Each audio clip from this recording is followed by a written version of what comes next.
আজকের আধুনিক সভ্য সমাজে যখন মনুষ্যত্বকেই সবথেকে বড় ধর্ম বলে মনে করা হয়, সেইখানে দাঁড়িয়ে যখন মনুষ্যত্বের ঊর্ধ্বে ধর্ম, জাতি, প্রথা এগুলো বেশি হয়ে দাঁড়িয়ে পড়ে, তখনই অরাজকতা সবথেকে বেশি লাগে। বাংলাদেশের নাগরিকরা যখন মনে করছেন যে তারা হিন্দুদের ওইখানে থাকতে দেবেন না, সেই জন্য তারা যে কার্যকলাপগুলো রীতিমতো করে যাচ্ছেন তা সত্যই নিন্দনীয়। এই পরিস্থিতিতে দাঁড়িয়ে যখন বাংলাদেশের অন্যান্য নাগরিকরা রীতিমতো প্রতিবাদ করে যাচ্ছেন, তাদের প্রতিবাদের মূল্যটাও খুব জঘন্যভাবে দেওয়া হচ্ছে, যার একটা প্রকাশ বাংলাদেশের উপরে ভারতবর্ষের মানুষদের থেকে দেখতে পাওয়া যাচ্ছে। বাংলাদেশের অনেক অসুস্থ মানুষ যারা চিকিৎসা করাতে ভারতবর্ষে আসে, ওখানে চিকিৎসা ব্যবস্থা ভালো নয় বলে, কিন্তু যেহেতু এই অরাজক অবস্থা বাংলাদেশে লেগেছে, তাই ভারতবর্ষের ডাক্তাররা, কিছু ডাক্তার কিছু চিকিৎসাধীন মানুষদের চিকিৎসা করবে না বলে প্রতিবাদে নেমে পড়েছে। বাংলাদেশে তো সব মানুষ অসভ্য নয়, যে মানুষগুলো অসভ্য তাদের জন্যে, যারা সত্যি মনুষ্যত্বকে বেশি প্রাধান্য দিয়েছে, তাদের একটা অস্বস্তিকর অবস্থার মধ্যে পড়ার মতন অবস্থা হয়েছে।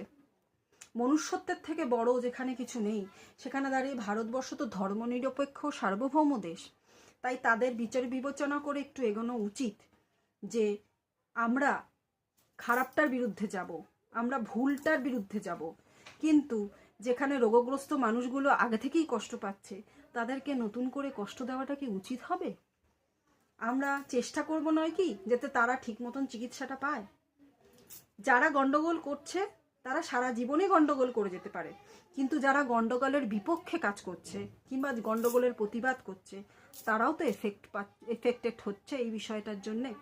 তাই আমাদের এগুলো দেখা উচিত, বিবেচনা করা উচিত যে আলুর বস্তার একটা আলু পচে গেলে সেই আলুটাকে যেমন ফেলে দেওয়া হয়, পুরো বস্তাটা ফেলে দেওয়া হয় না, ঠিক তেমনিভাবেই বাংলাদেশের যে মানুষগুলি অসভ্যতামি করছে, তাদের জন্য গোটা বাংলাদেশের মানুষের যাতে কোনো সার্বিক ক্ষতি না হয়, সেটা অবশ্যই আমাদের দেখা উচিত। আমার কথাগুলো যদি ঠিক মনে হয় তাহলে অবশ্যই আপনারা কমেন্ট করে আমাকে জানাবেন, আর যদি ভুলও বলে থাকি তাহলেও কমেন্ট করে জানাবেন।